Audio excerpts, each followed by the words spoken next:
नमस्कार, गया समाचार में आपका स्वागत है। गया शहर के इकबाल नगर स्थित मदरसा दारुल अमान में 2 बच्चों ने रविवार को हाफिज कुरान की उपलब्धि हासिल की। हासिल करने वालों बच्चे में प्रोफेसर मोहम्मद असलम के साहबजादे असद करीम और मोहम्मद जावेद के बेटे साजिद अली शामिल हैं। मदरसे के शिक्षक कारी मोहम्मद शाहिद हुसैन सहित कई लोगों के सामने कुरान शरीफ को मुकम्मल सुनाया। इस मौके पर शिक्षक मोहम्मद रिजौल्लाह ने कहा, पूरी दुनिया में कुरान ही एक ऐसी किताब है जो लोगों के सीने में महफूज होती है। इसे पढ़ने से दुनिया में भी चैन सुकून मिलता है और आखिरत में भी। इसके हर लफ्ज पर अल्लाह नेकी अता फरमाते हैं। लोगों के लिए कुरान पढ़ना, समझना और अमल भी करना जरूरी है। वही मदरसे के डायरेक्टर मोहम्मद वसीम ने बताया, इस मदरसे में सिर्फ हिफ्ज का ही नहीं बल्कि दुनियावी तालीम भी दी जाती है।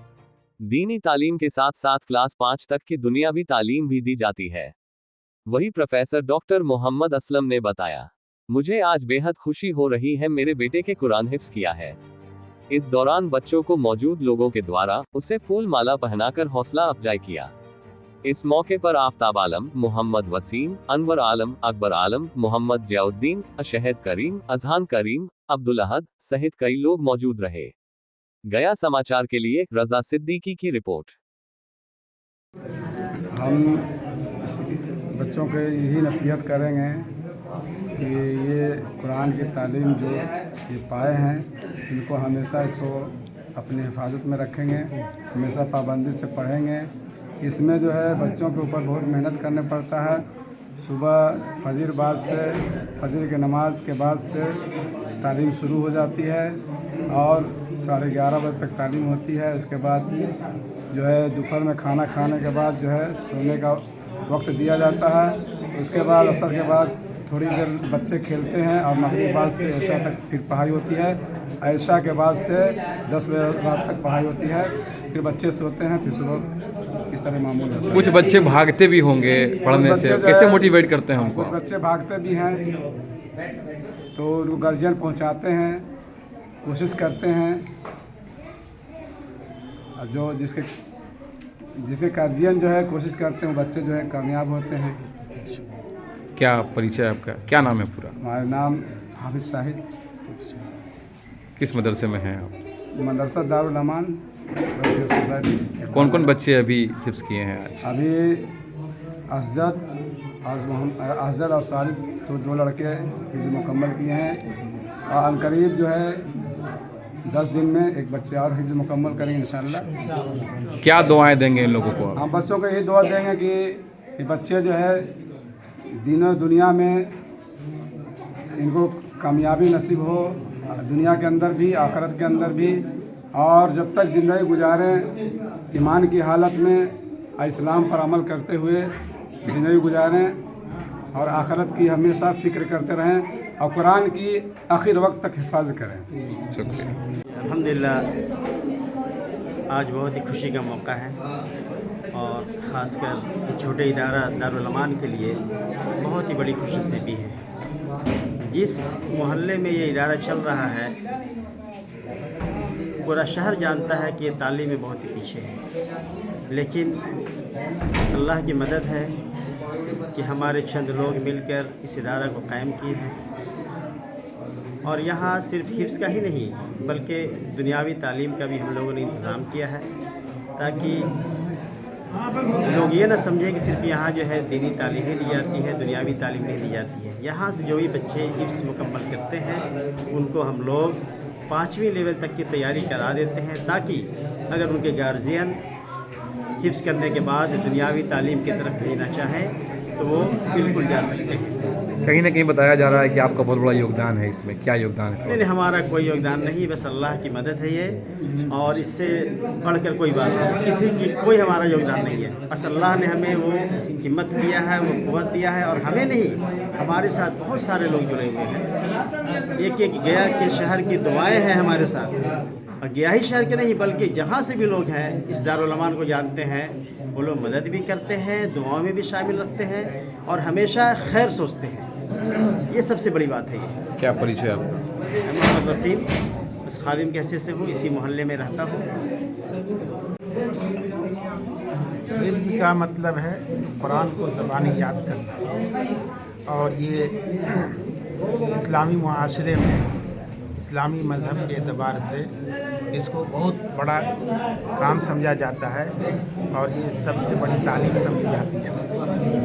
और इसमें सबसे बड़ा योगदान इस तरह के वातावरण को पैदा करने वाले का होता है, और इस तरह के वातावरण में जो उनके अभिभावक होते हैं, शिक्षक होते हैं, उनका भी बहुत बड़ा योगदान होता है।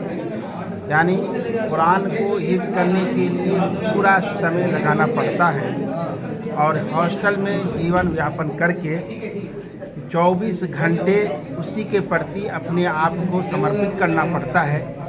जो 30 पाठ पे जो धार्मिक पुस्तक कुरान है उनको ज़बानी याद करना, अपने हृदय के अंदर उनको समा लेना, उसको जगह देना, ये छोटा काम नहीं है। तो इसके लिए हर तरह के बलिदान की ज़रूरत पड़ती है, समय की और धन की और बड़े लोगों के मार्गदर्शन की, और उन सब के जो सहायता से और मदद से इस बड़े कार्य को किया जाता है और कुरान याद होता है। अभी बहुत से बच्चे इससे दूर भी हो रहे हैं, आखिर वजह क्या है इसका?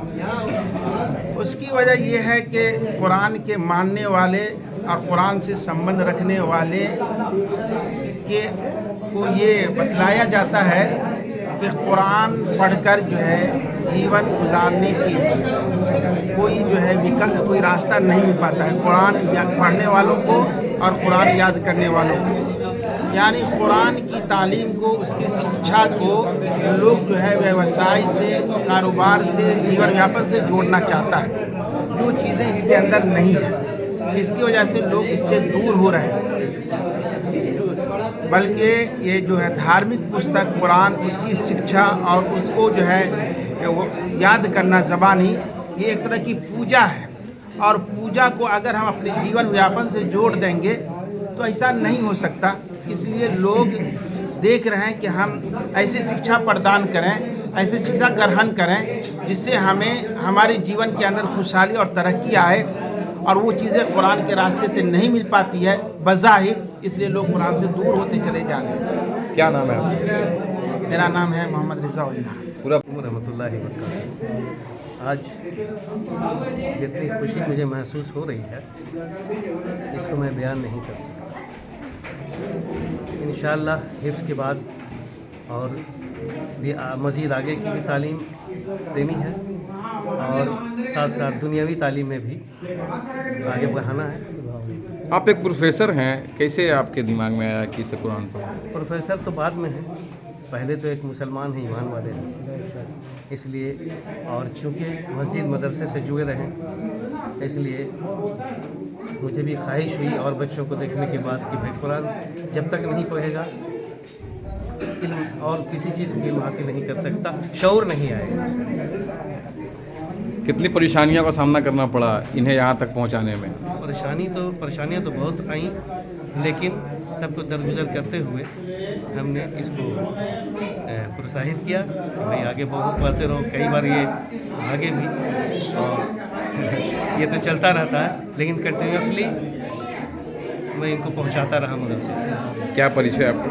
मेरा नाम professor doctor Mohammad Aslam, Chatra college में, भद्रकाली कॉलेज चतरा में प्रोफेसर। कहाँ के निवासी हैं? गया शहर, बनिया पोखर गया। आपका क्या नाम है? मेरा मोहम्मद जावेद। कैसा लग रहा है आपके बेटे ने हिफ्ज़ किया? बहुत अच्छा लग रहा है, और आगे भी इस रास्ता से चलेगा तो और आगे बढ़ेगा ये, और हम लोग बढ़ाने की कोशिश करेंगे। जहाँ तक इतना बढ़ाए हैं और ऊपर वाला की कृपा से और बढ़े, हम यही कहेंगे।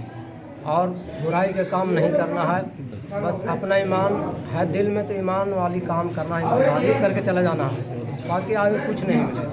बस ईमान है, ईमान से बढ़ के कुछ नहीं है। नाम बताइए। बढ़ना जाना है। क्या नाम है? मेरा मोहम्मद जावेद है। कहाँ के रहने वाले हैं आप? मेरा चाकन नबी नगर। यहाँ तक पहुँचने में? हमको यहाँ तक पहुँचने में 3 साल लगा। मदरसा दारुल अमान से मेरा हिफ्ज़ मुकम्मल हुआ है। कुछ परेशानियों का सामना भी करना पड़ा? नहीं, आसानी से हो गया माशाल्लाह। किन कोई का दिक्कत नहीं। इसमें ज़्यादा किन का योगदान रहा? ज़्यादा मेरे हाफिज़ साहब वो बहुत मेहनत किए हैं। क्या नाम है उनका? मोहम्मद शाहिद, कारी मोहम्मद शाहिद साहब। और उसके बाद मेरे पापा का बहुत एहसान है जो हमको हाफिज़ कुरान बनाए। आगे का क्या प्रोग्राम है? बताओ। मोहम्मद असद करीब कहाँ से पढ़े हो? गया उस मदरसे से? दारुल अमान।